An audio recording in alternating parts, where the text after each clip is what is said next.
Je vais vous donner une méthode pour vaincre la dépression. C'est une méthode, c'est pas la méthode. C'est une méthode que j'applique avec moi-même, moi qui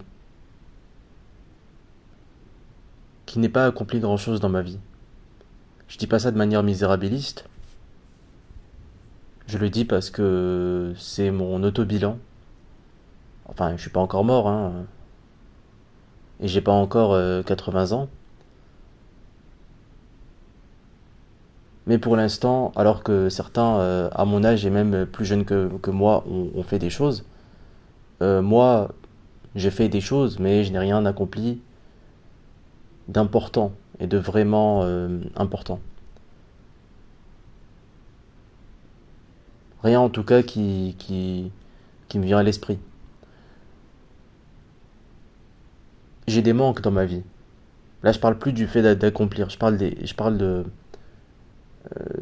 ce qu'est une vie en fait, de ce qu'est une vie humaine, de ce dont est composée une vie humaine. Je manque de certaines choses. Je pourrais vraiment être très déprimé et je ne le suis pas.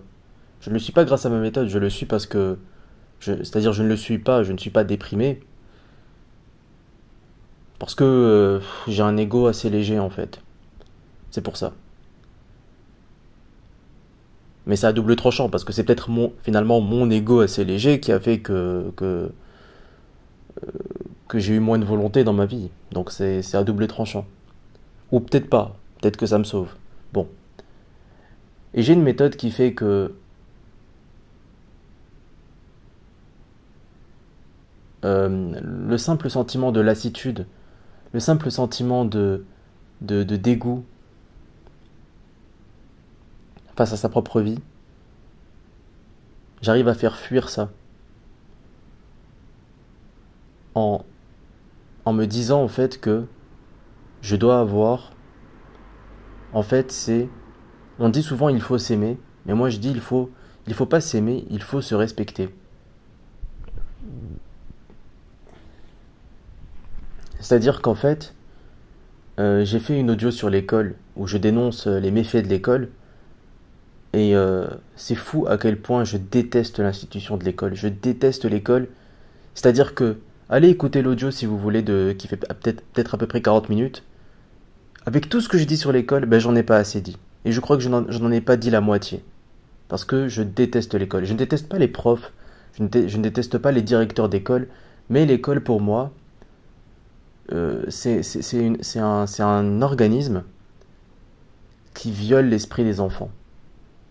C'est-à-dire tu prends quelque chose qui est bien, qui est correct, qui n'a pas besoin que tu le modifies,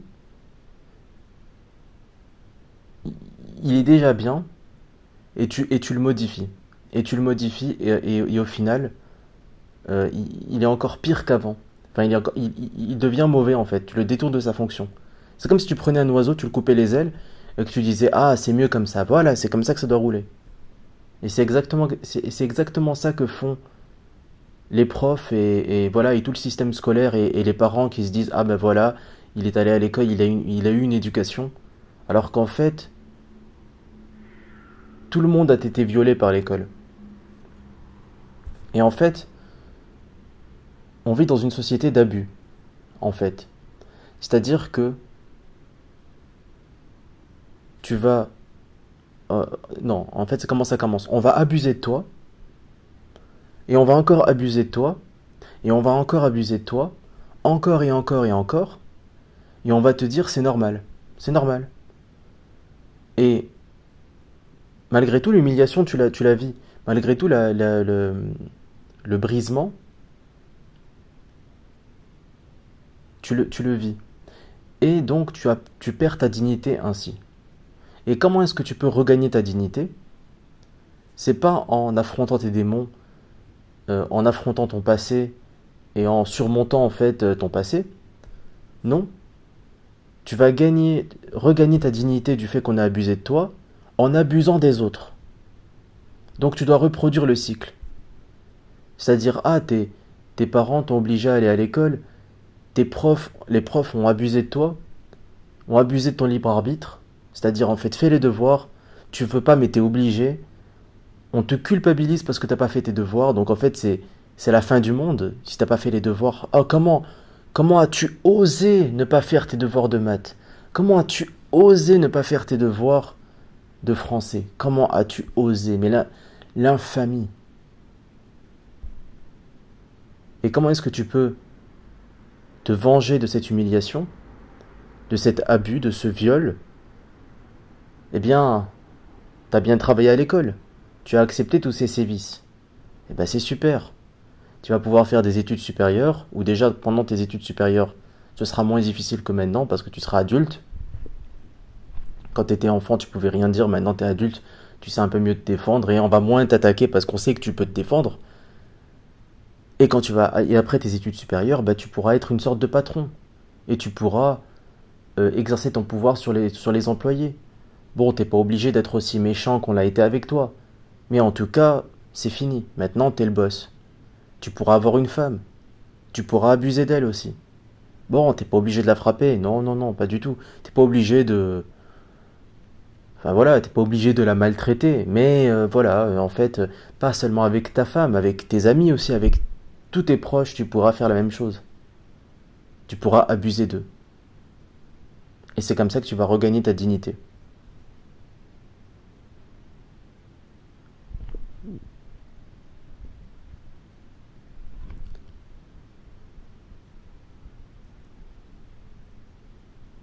Et tout ce système te met la culpabilité. C'est-à-dire, en fait, tu dois te sentir coupable.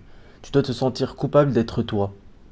Et en fait, il faut arrêter de se sentir coupable d'être soi et de non pas s'auto-aimer, mais plutôt s'auto-respecter. Tu te respectes contrairement aux autres qui ne t'ont pas respecté. Et donc, tu te dis à toi-même que arrête de considérer que tu n'es pas au bon endroit et que tu ne fais pas ce qu'il faut. Et que tu n'es pas comme il faut. Arrête de considérer ça. Même si, je sais pas comment expliquer parce que, euh, en fait, il faut se respecter soi-même. C'est-à-dire que si tu ne te dis pas que tu fais ce qu'il faut, eh bien, tu n'as pas de respect pour toi-même. Et tu n'as pas la bonne base. C'est-à-dire que il y a les gens, en fait, les winners qui réussissent et qui, eux, s'auto-respectent. Et il y a les losers qui vont se dire à eux-mêmes, d'eux-mêmes, je ne fais pas ce qu'il faut. Et donc, ils ne s'auto-respectent pas. Je ne sais pas si vous comprenez à quel point c'est vicieux. C'est-à-dire, en fait, on pourrait penser que les winners, j'emploie un anglicisme, donc excusez mon anglicisme, on pourrait penser que les winners font ce qu'il faut et du coup ils se respectent. Et que les losers ne font pas ce qu'il faut et du coup ils ne se respectent pas. Je le rappelle, se respecter veut dire pour moi, dans ma définition de ce que j'entends par se respecter, c'est de se dire je fais ce qu'il faut, ou je suis comme je dois être, ou je suis là où je dois être. Et ne pas se respecter, donc c'est le contraire, de te dire que tu ne fais pas ce qu'il faut, que tu n'es pas comme tu devrais être, ou que tu n'es pas où tu devrais être. Et que tu ne fais pas les choses correctement, etc. etc. Eh bien on pourrait croire que ça va dans ce sens. Mais, en fait, le fait de se dire je suis comme je suis et c'est très bien, je fais, et de le croire vraiment, pas simplement de se le dire un peu comme te le conseillerait un coach en développement personnel. Allez, il faut te le dire, il faut le penser, il faut y croire, mon ami. Non, non, non, vraiment y croire. Mais ça donne une énergie. Ça donne une énergie. Et donc, en fait, faut pas attendre que les gens t'applaudissent pour considérer que tu fais ce qu'il faut. Ça, c'est, ça, c'est la base. De t'auto-respecter, c'est la base. C'est la base parce que tu sois un winner ou un loser, tu es toi. Et si tu ne te respectes pas, eh ben, tu passes à côté de cette énergie. Et en fait, si tu ne te respectes pas, c'est pas parce que tu es un loser. C'est bien plus parce que tu as été conditionné par l'école. Tu as été conditionné par l'école qu'en fait, ton autorespect est conditionnel, alors qu'il ne doit pas être conditionnel, mais dans l'école, pour l'école, tu dois t'aimer seulement si tu as fait tes devoirs, seulement si tu as eu une bonne note au dernier examen. Voilà. Mais si tu as eu des 8 sur 20, des 6 sur 20, t'es un minable. Et si tu as eu des 15 sur 20, des 18 sur 20, tu es un gagnant. Tu es un mec génial ou une femme géniale.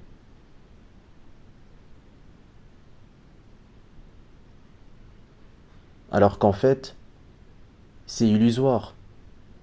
Et j'ai dit dans le mono-audio sur l'école, il me semble l'avoir dit, que l'école est un véritable échec dans la mesure où des personnes qui peuvent avoir 8 sur 20 euh, pendant leur scolarité peuvent en fait devenir peuvent devenir riches, et à l'inverse, des gens qui ont eu des 16 sur 20 pendant leur scolarité peuvent en fait être des employés très simples, et c'est pas forcément honteux d'être un employé très simple, mais si tu as eu 16 sur 20, tu devrais être plus que ça, voilà.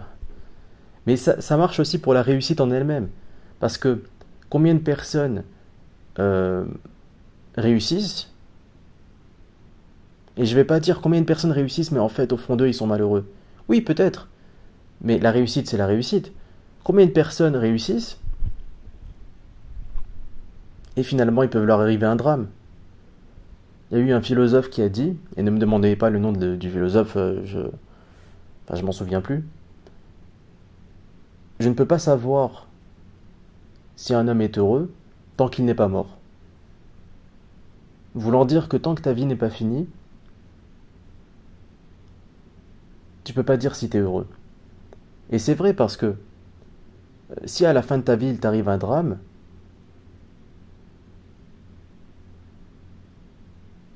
en fait ça va tout annuler.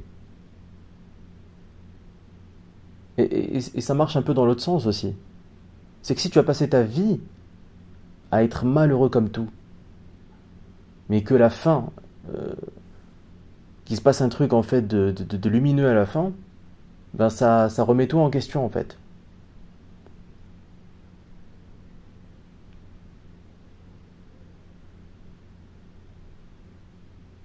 J'arrive pas à l'expliquer, donc je vais pas essayer davantage à l'expliquer, mais parce que j'ai l'impression que certains ne vont pas comprendre, que tandis que certains vont bel et bien comprendre, beaucoup ne vont pas comprendre et pire, parce que je préfère qu'on ne comprenne pas, qu'on comprenne de travers.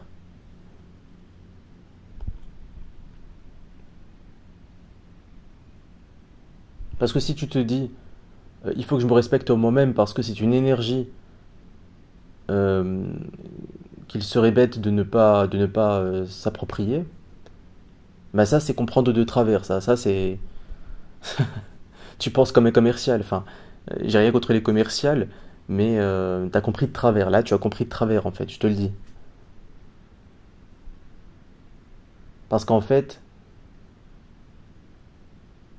il s'agit pas de se respecter parce que tu as intérêt à le faire, parce que c'est avantageux, mais c'est un réel droit, en fait. C'est pas quelque chose que tu peux prendre, et donc qu'il faut prendre parce que tu peux prendre. C'est quelque chose qui te revient de droit, en fait. Mais que, en fait, on t'a conditionné à te dire c'est pas à toi. Mais en fait, c'est à toi. C'est comme si on me disait, en fait, ben, mon bras gauche, il faut pas que je l'utilise. Alors que c'est mon bras gauche. Au nom de quoi je devrais pas l'utiliser? C'est le mien, c'est à moi, c'est mon bras gauche. Est-ce que je dois mériter d'utiliser mon bras gauche? Est-ce que je dois me dire, euh, c'est le meilleur exemple que j'ai trouvé en fait, hein. Est-ce que je dois me dire, ah ben non, ben en fait, il faut que j'agisse bien, et en agissant bien, en étant une bonne personne, je vais gagner le droit d'utiliser mon bras gauche. Mais vous vous rendez compte que même un pédophile, quand il utilise son bras gauche, on lui dit pas, mais pourquoi tu utilises ton bras gauche? Tu devrais pas utiliser ton bras gauche. Parce que tu as été un pédophile, tu as été une mauvaise personne, tu as été une personne même plus que mauvaise, ignoble, etc. Donc en fait, tu devrais perdre l'usage de ton bras gauche. Ben non, c'est à lui, c'est le sien. C'est tout, c'est une question de propriété, c'est le sien. Tant qu'il est encore attaché à lui, c'est le sien. Donc c'est pareil. C'est pas l'estime de soi-même, c'est pas l'amour de soi-même, c'est le respect de toi-même. Parce qu'il est question de respect. Le respect, c'est pas quelque chose qui se, qui se mérite. Peut-être vis-à-vis des autres, ça se mérite, mais vis-à-vis de toi-même, ça ne se mérite pas.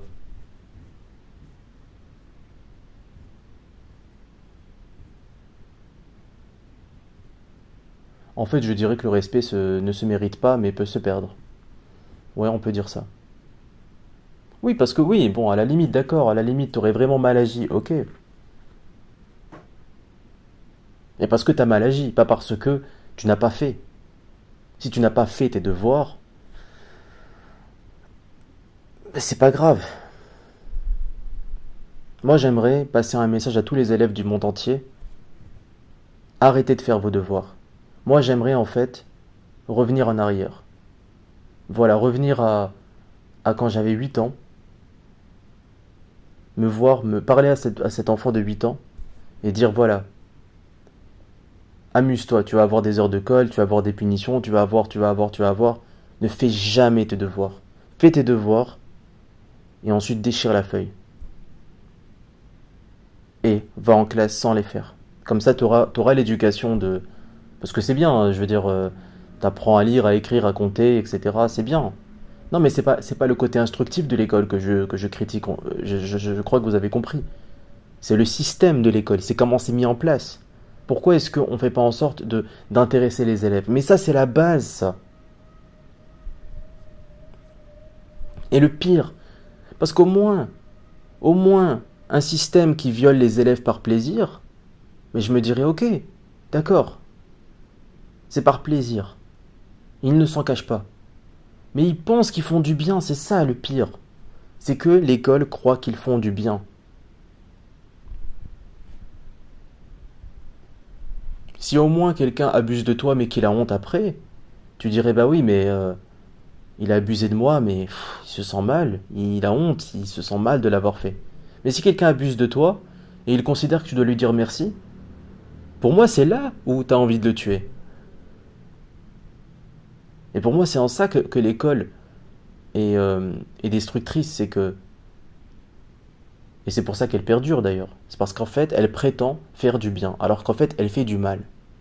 Parce que le côté instructif de l'école,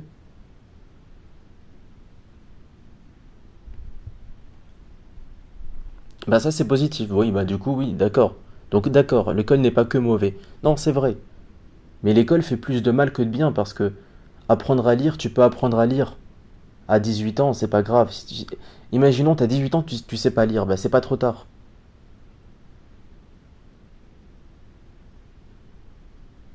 Ok, oui, non, c'est peut-être un peu difficile d'apprendre à lire tout seul, mais voilà quoi. D'accord, oui, je peux admettre que l'école n'a pas que du mauvais, parce que c'est pas par haine, moi, que j'agis. Euh, mais simplement, il y a tellement de choses inutiles, en fait. Parce que, justement, les gens qui ont été violés par l'école, ils vont te dire, en fait, je vais vous expliquer. Pourquoi est-ce qu'il y a autant de gens qui défendent l'école et qui vont défendre l'école? Je vous explique. En fait, c'est comme, imaginons que moi, je montais une maison où je convainc des parents de me laisser leurs enfants. Et je leur dis, voilà, en fait, vos enfants, je vais pas leur apprendre à lire, je vais pas leur apprendre à écrire. Bon, je vais raconter j'allais dire anecdote, cet exemple, cette histoire fictive pour exemplifier ce que je raconte. Ah, ça fait déjà 19 minutes. Et après, j'arrête l'audio. Ok. Donc, je vais convaincre 20 parents de me confier leurs enfants. Là, j'aurai des enfants. Et en fait, je vais abuser d'eux. Pas sexuellement, mais je vais les violer en fait, mais pas sexuellement. Leur esprit. En fait, je vais leur faire faire un jeu. Peu importe le jeu. Un jeu dans lequel, un jeu un peu difficile, où tu peux pas gagner à chaque fois. Où, oui, il est question d'adresse, d'intelligence, de stratégie, mais en fait, même si tu as les bonnes méthodes, tu peux quand même perdre. Et à l'inverse, même si tu as les mauvaises méthodes, tu peux quand même gagner. Et là, sur les 20 enfants, il y aura des gagnants et des perdants. On va dire, admettons, il y aura, admettons, 13 gagnants et 7 perdants. Ou l'inverse, 7 gagnants et 13 perdants. Ou on va dire, ok, on va un peu égaliser, on va dire 11 gagnants et 9 perdants. Du coup, les gagnants, ils ont gagné. Eh ben, je vais leur dire maintenant, les gagnants, mettez-vous à gauche. Donc les 11, ils se mettent à gauche. Les perdants, mettez-vous à droite. Les perdants, ils se mettent à droite. Maintenant, les gagnants, vous avez le droit d'humilier les perdants. Et l'humiliation, l'humiliation, l'humiliation, on va dire qu'il... ça va être de véritables humiliations, ça va être, je sais pas moi.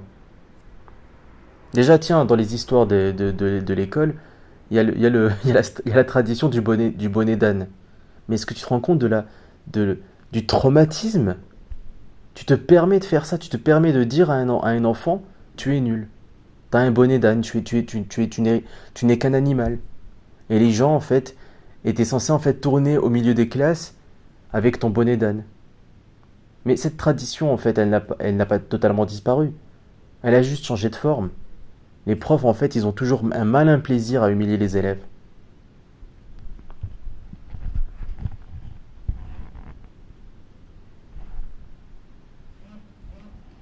Ah bah tiens, c'est mon téléphone intelligent. J'ai acheté un téléphone intelligent et j'en avais jamais... Je l'ai pas acheté, non, je l'ai pas acheté. Euh, je l'ai reçu. Et il n'arrête pas de vibrer comme ça, là. Je sais pas si vous l'avez entendu. Tout seul. Quelle saloperie. Avant, j'en avais pas de téléphone intelligent. Et ça vibre, ça vient pénétrer mon espace intime pour me dire, hé, viens me voir là. Tu m'as laissé trop longtemps tout seul, viens me voir. Mais quelle saloperie les téléphones intelligents. Bon, alors je poursuis. Et je continue à faire des jeux. Pendant toute l'année, en fait, je fais des jeux comme ça. Et je tiens un carnet où je note en fait le nombre de fois où un élève a gagné, le nombre de fois où un élève a perdu. Et en fait, les 10 premiers, je vais dire que c'est des gagnants, et les 10 derniers, je vais dire que c'est des perdants. C'est-à-dire, en fait, admettons, t'as tel enfant, il a, on va dire, 19 victoires et 13 défaites. Et ben, avec ces 19 victoires et 13 défaites, peut-être qu'il va être, admettons, 7ème. Et du coup, s'il est 7ème, il est gagnant, puisqu'il est 7ème. Mais le 10ème, il est gagnant, mais le 11ème, il est perdant. Donc le 11ème, en fait, il est dans le camp des perdants. Et donc, dans le camp des perdants, je vais leur dire, je vais les insulter, je vais leur dire, vous êtes nuls, vous êtes des losers, vous êtes des ratés. Je vais les humilier, et les gens qui sont dans le camp des gagnants, je vais les complimenter. Maintenant, c'est pour vous expliquer pourquoi est-ce qu'il y a tant de gens qui apprécient l'école, et je pense qu'ils vont défendre l'école. Je pense que vous avez compris. Vous me voyez venir. C'est que ceux qui sont parmi les abuseurs et non pas les abusés vont dire bah non, c'est pas si terrible. Parce que oui, l'école ça t'humilie, mais ça te fait grandir. Mais sauf que ce que t'as pas compris, c'est que ça te fait grandir vers où? Ça te fait grandir en devenant un abuseur en fait.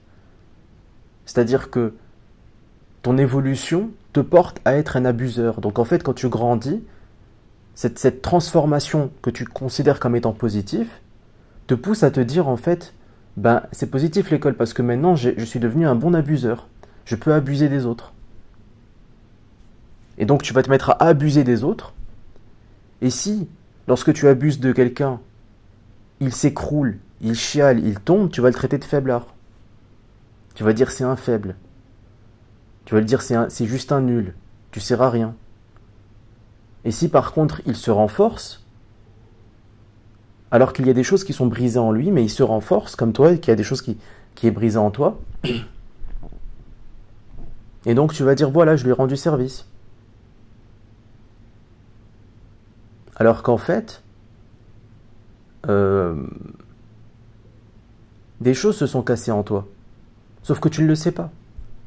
Tu te dis, bah non, c'est bien, c'était un mal nécessaire. Mais non, c'était pas un mal nécessaire. T'aurais pu être mieux. C'est ça le truc, c'est qu'il y a mieux. C'est comme si en fait, je vais donner une dernière métaphore, celle-là est très rapide. C'est comme si en fait, tu plantais des arbres et que moi je te disais voilà, avec mon produit, tes arbres ils vont grandir, ils vont pousser, ils vont donner des fruits. Et là tu vas mettre mon produit, je vais te dire bon, faut le mettre une fois par mois, admettons. Tu le mets une fois par mois et là ton arbre il donne des fruits. Et tu dis bah oui ça marche. Et en fait ce que tu sais pas c'est que mon produit c'est un poison et que ta récolte, admettons que par arbre tu as récolté 30 fruits, eh ben si tu n'avais pas utilisé mon produit, tu en aurais eu 50. Et si tu n'avais pas utilisé mon produit, il serait plus juteux ces fruits. Seulement, comme finalement tes arbres se sont développés et ont donné des fruits, et que tu n'étais pas sûr de pouvoir y arriver, eh ben tu vas penser que c'est grâce à mon produit. Mais en fait non, c'est le contraire. Mon produit en fait, il a diminué la qualité de tes arbres, mais tu ne le sais pas parce que tu n'as pas de référence. Donc c'est exactement pareil. Tu prends un enfant, tu le mets dans le système scolaire, il grandit, il devient ingénieur, et ben forcément ce mec-là il va dire ben c'est grâce à l'école. Alors qu'en fait, moi je le sens, je le sens. Il y a des personnes, je sens que ces personnes-là, sans savoir s'ils défendraient ou ne défendraient pas l'école, je sens que ces personnes-là qui sont intelligentes, je sens qu'ils sont brisés par l'école. Je le sens. Et je ne sais pas si je leur posais la question, est-ce qu'ils seraient du genre à défendre l'école? Est-ce qu'ils seraient du genre à critiquer l'école? Ou à être neutre, à dire oui, peut-être que, ou peut-être pas, je ne sais pas.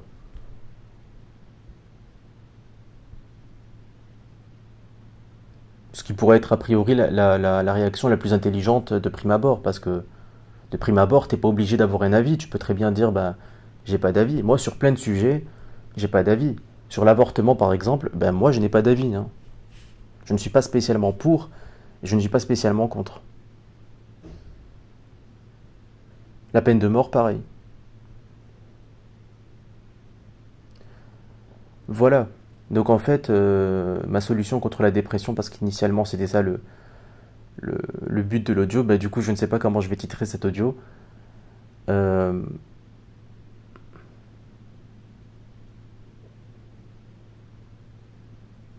Bah, c'est de se respecter soi-même. Pour moi, c'est plus puissant que l'amour. En fait, l'amour, c'est le respect de soi-même, et l'estime de soi, c'est le respect de soi-même. C'est-à-dire, tu dois te respecter toi-même et te dire en fait, je suis aujourd'hui, maintenant, je suis qui je dois être. Maintenant, je fais ce que je dois faire, et maintenant, je suis là où je dois être. Et ça ne veut pas dire que tu n'es pas prêt à changer.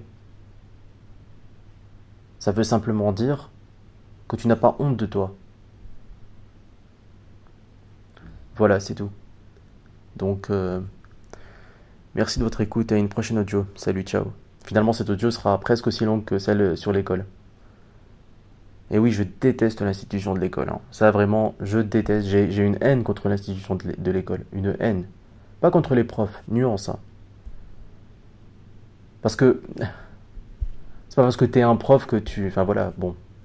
Parce que c'est un système en fait. C'est pas des gens, c'est un système. C'est un système. À la limite, si je devais avoir de la haine contre les individus, ce serait contre ceux qui défendent ce système. Mais en fait, ceux qui défendent ce système, c'est parce qu'ils ont été abusés par ce système qu'ils le défendent en fait. Je sais pas, ça vous semble absurde qu'une personne qui se soit fait violer défende son violeur, défende son abuseur? C'est bien la définition de la soumission. Si tu défends quelqu'un, c'est que soit cette personne est défendable, soit tu lui es soumise. C'est pas parce que tu as, c'est pas parce qu'un système a des défenseurs que ce système est bon. Ça, c'est très important de se rendre compte. C'est pas parce que euh, une personne a pu vivre une chose et qu'elle te dit cette chose elle est bonne, qu'elle est bonne.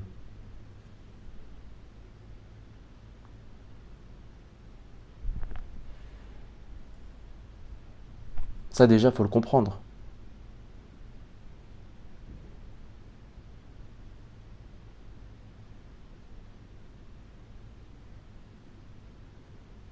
Et on peut me dire que ça se passe pas partout pareil. Bah tant mieux. Si quelqu'un va me dire, ah bah non, tu sais, moi j'ai été à l'école, toute ma scolarité, ça s'est pas du tout passé comme ça, je ne reconnais pas du tout ce dont tu parles, mais c'est génial. Bah donc toi, en fait, on t'humiliait pas quand tu faisais pas tes devoirs.